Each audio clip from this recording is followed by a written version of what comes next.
नमस्कार, वंदे मातरम। दोस्तों, स्वागत है आप सबका सैनिक पाठशाला में। आज के इस वीडियो में 5 अहम जानकारियां हैं, पीछे आप बोर्ड पर देख पा रहे हैं। दोस्तों, सरकार की तरफ से ऐसा आदेश जारी किया गया है जिसमें पेंशनर को हर दिन का 250 रुपए का भुगतान हो जाएगा।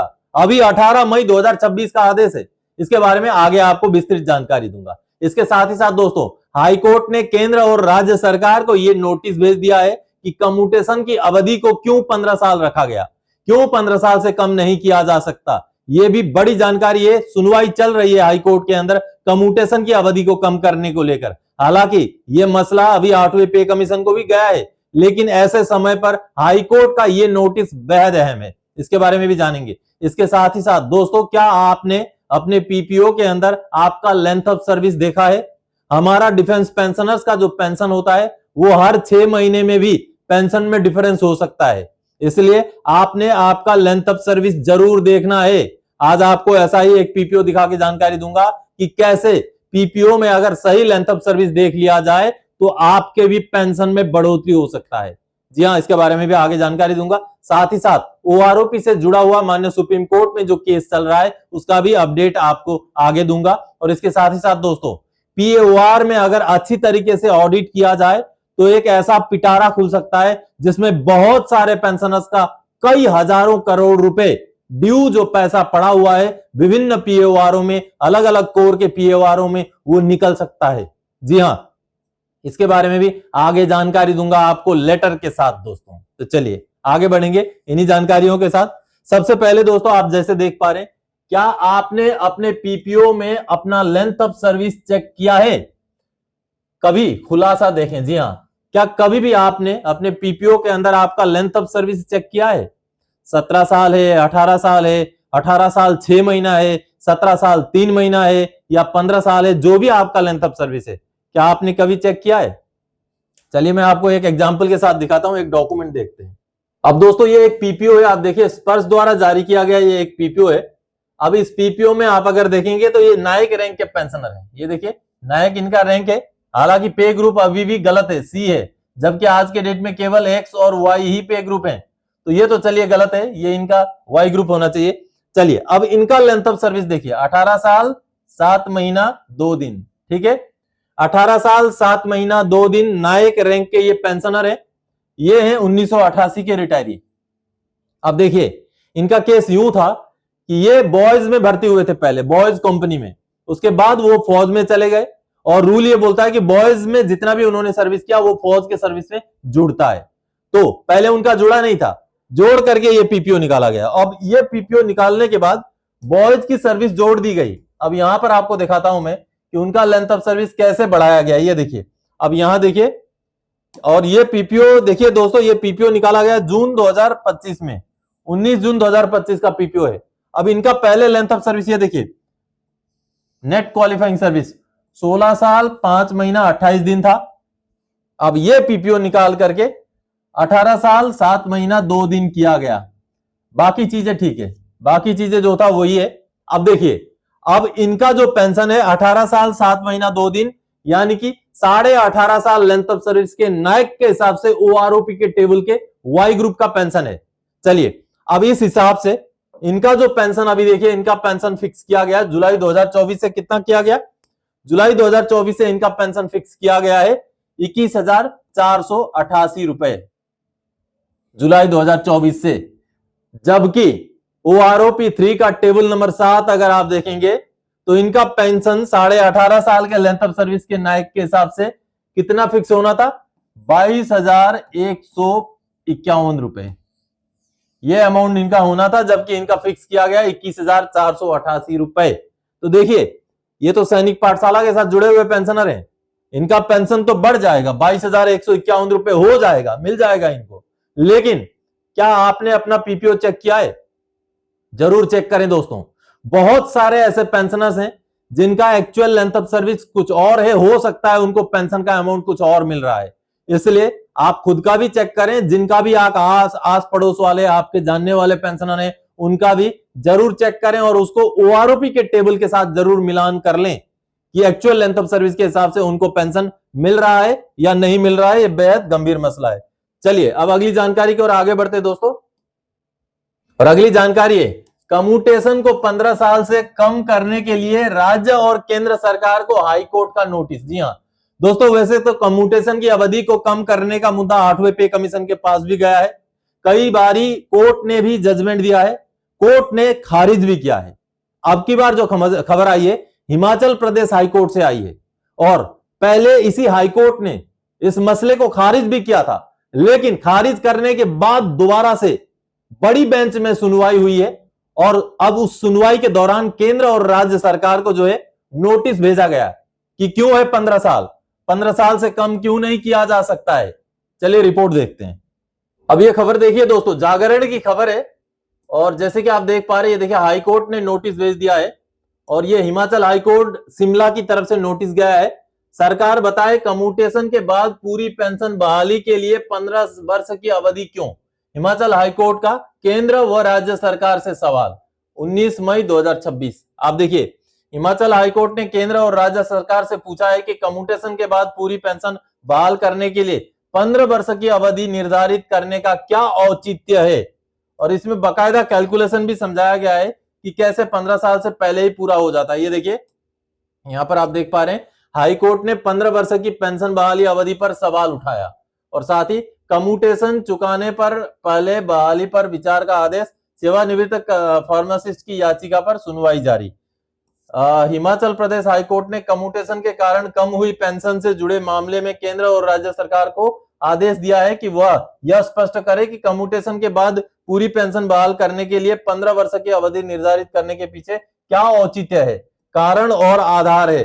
कोर्ट ने कहा है कि ऐसा न करने पर प्रतिकूल निष्कर्ष निकाला जा सकता है, यानी कि अब कारण बताना पड़ेगा सरकार को। हाईकोर्ट ने पूछा है कि क्या कारण है कि आप 15 साल काट रहे हैं। और भी कई सारे मुद्दे देखिए, कम्यूटेशन मूल्य ब्याज सहित 135 किस्तों में वापस किया। जी हाँ, कम्यूटेशन का जो अमाउंट होता है वो तो 135 किस्तों में वापस हो जाता है, लेकिन इसके बावजूद भी 180 किस्तें काटने का क्या मतलब है, क्या औचित्य है। वैसा ही सवाल जो है हाईकोर्ट की तरफ से किया गया है और ऐसे ही सवाल करते हुए 2013 में रिटायर हुए प्रार्थी के एक याचिका पर सुनवाई करते हुए ये माननीय कोर्ट ने जो है नोटिस भेजा है।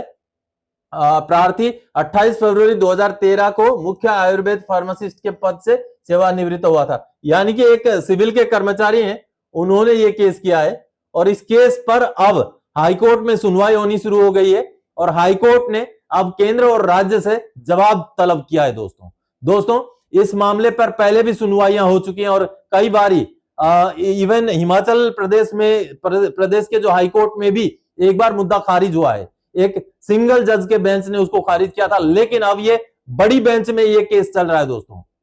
और ऐसे में अब ये गौरतलब होगा, ये देखना बेहद महत्वपूर्ण होगा कि सरकार की तरफ से क्या जवाब हाईकोर्ट को दिया जाता है।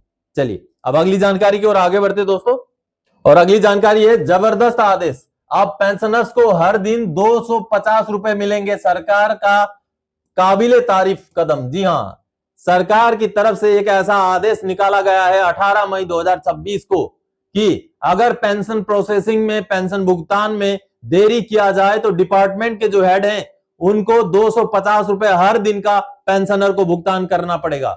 जी हां, और यह आदेश है असम की नवगठित सरकार हिमंता बिस्वा शर्मा की सरकार की। जी हां, जो आदेश जारी किया गया उसको देखते हैं।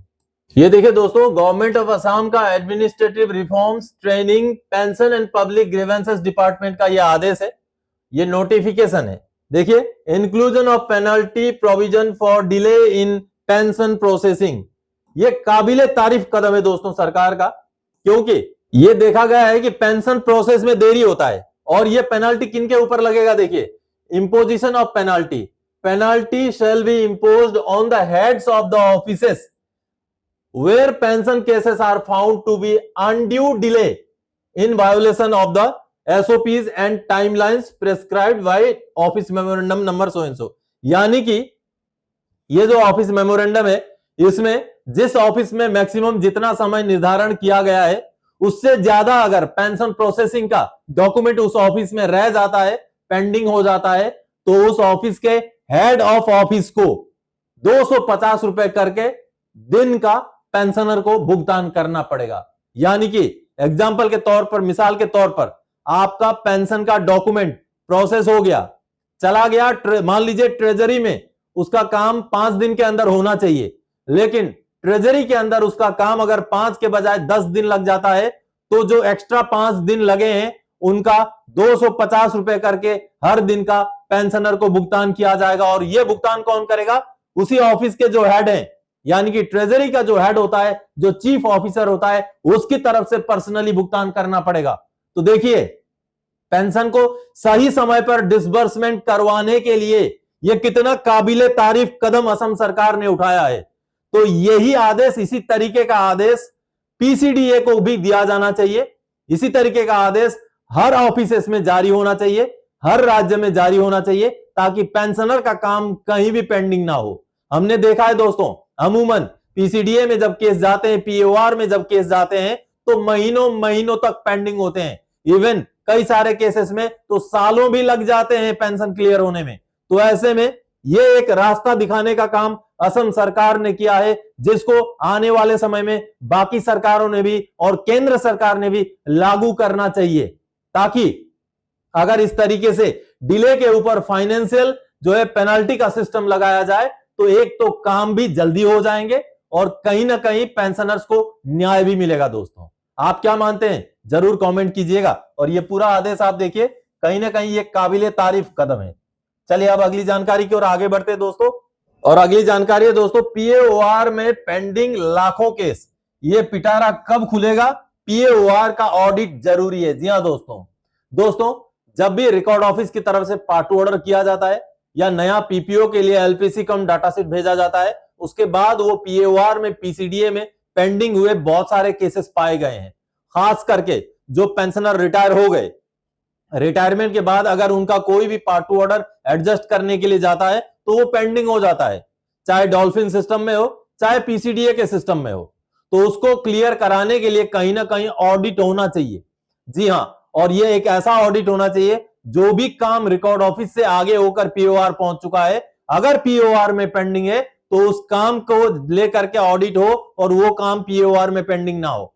और कहीं ना कहीं पिछला जो आपने जानकारी देखा, खबर देखा, अगर इस तरीके का रूल लागू किया जाए कि अगर काम पेंडिंग हो जाए तो उसके ऊपर पेनाल्टी लगा दिया जाए, तो कहीं ना कहीं जरूर पेंशनर के काम जल्दी होंगे। चलिए, इससे जुड़ा हुआ पहले एक लेटर आपको दिखाना चाहूंगा। अब ये जो लेटर आप देख पा रहे हैं, रिकॉर्ड ऑफिस ने पेंशनर को एड्रेस किया है, 13 मई 2026 का लेटर है। PDC in respect of number so and so SOSOF 30 June 2020। अब देखिए, पीडीसी यानी कि पोस्ट डिस्चार्ज क्लेम। अब यहां पर मुद्दा क्या है, देखिए, it is intimated that grievance received by your CPgrams under reference has been analyzed by this establishment. The following are submitted here. देखिए, arrear of encashment finance as per MSCP हवलदार। देखिए, जैसे ही किसी का एमएससीपी एडजस्ट हो जाता है तो इनकेसमेंट फाइनल यानी कि लीव इनकेसमेंट का पैसा भी बढ़ जाता है, क्योंकि बेसिक में जब बढ़ोतरी हुई तो लीव इनकेसमेंट उसी हिसाब से नए बेसिक के हिसाब से कैलकुलेट होकर मिलना होता है। लेकिन पेंशनर को नहीं मिला तो उन्होंने ग्रीवेंस डाला। अब रिकॉर्ड ऑफिस का कहना क्या है? हमने ऑलरेडी पार्ट ऑर्डर कर दिया, एडजस्टेड इन जुलाई 2023 में हमने एडजस्ट कर दिया पार्ट ऑर्डर को। However amount of the same has not been credited by PORRT as per MSCP हवलदार। देखिए, लेकिन हमने अपनी तरफ से काम कर दिया, एडजस्ट कर दिया, लेकिन फिर भी उसका अमाउंट पीओआर ने नहीं भुगतान किया है। देखिए, बेहद गंभीर मसला है। कहने का मतलब है, यानी कि पीओआर को रिकॉर्ड ऑफिस की तरफ से पार्ट टू ऑर्डर भेजा जा चुका है, लेकिन फिर भी पीओआर ने उसको एडजस्ट नहीं किया। और आगे वैसे रिकॉर्ड ऑफिस ने पीओआर को भी बोला, ये देखिए उसी लेटर में नीचे कॉपी टू किया है कि उसी पार्ट टू ऑर्डर का डिटेल्स में कहा है कि आप इसको एडजस्ट कर दें। तो आप इसको, you are requested to review IRLA of the above mentioned veteran and adjust the outstanding dues under intimation to this office, यानी कि आप उनका चेक करें और जो आउटस्टैंडिंग ड्यूज है उसको जो है एडजस्ट कर दें। तो कहीं ना कहीं ये अब सोचने वाली बात ये है कि जब पार्ट टू ऑर्डर हो चुका, रिकॉर्ड ऑफिस ने पीओआर को भेज दिया, तो पीओआर में क्यों पेंडिंग है? ये तो कई साल हो गए, 2023 का पार्ट टू ऑर्डर है। देखिए, तो इस तरीके के केस अगर हर पीओआर में छानबीन किया जाए तो हजारों की संख्या में निकलेंगे। इसलिए बोल रहा हूं, इससे संदर्भित ऑडिट होना चाहिए, ताकि पेंशनर के जितने भी केसेस गड़े हुए हैं इस तरीके से वो निकल के आ जाएं। और कहीं ना कहीं अगर ये सारे केसेस खुल जाएं, निकल आए और डॉल्फिन सिस्टम के अंदर पेंडिंग केसेस को निकाला जाए तो बहुत सारे पेंशनर्स के ड्यूज पीओआर में पड़े हुए हैं, पोस्ट डिस्चार्ज क्लेम जिसे कहते हैं। तो कहीं ना कहीं ऑडिट बेहद जरूरी है। चलिए अब अगली जानकारी दोस्तों, और यह जानकारी है ओआरओपी के केस में सुप्रीम कोर्ट से आया एक अपडेट। जी हां दोस्तों, ओआरओपी का जो X62 एक्स ग्रुप वाला केस चल रहा है उस पर अपडेट ये आया, पिछली बारी 28 अप्रैल को जो सुनवाई थी उस सुनवाई में प्रोग्रेस नहीं हुआ है, कुछ भी खास बात आगे नहीं बढ़ी है और उसका अगला डेट 25 मई 2026 को मिला है और ये भी टेंटेटिव डेट है। तो 25 मई 2026 को अगर सुनवाई हो तो उसका अपडेट क्या निकल के आएगा वो मैं आगे आप सबके सामने लेके आऊंगा। फिलहाल तो यही अपडेट है कि 28 अप्रैल की सुनवाई में केस में कोई ठोस सुनवाई नहीं हुई और अगला डेट इस केस को मिल चुका है। तो दोस्तों आज के इस वीडियो में इन्हीं जानकारियों के साथ आया था। आने वाले समय में और कोई जानकारीदायक आपसे सरोकार रखने वाला विषय लेके मैं फिर से हाजिर हो जाऊंगा। तब तक के लिए जय हिंद दोस्तों।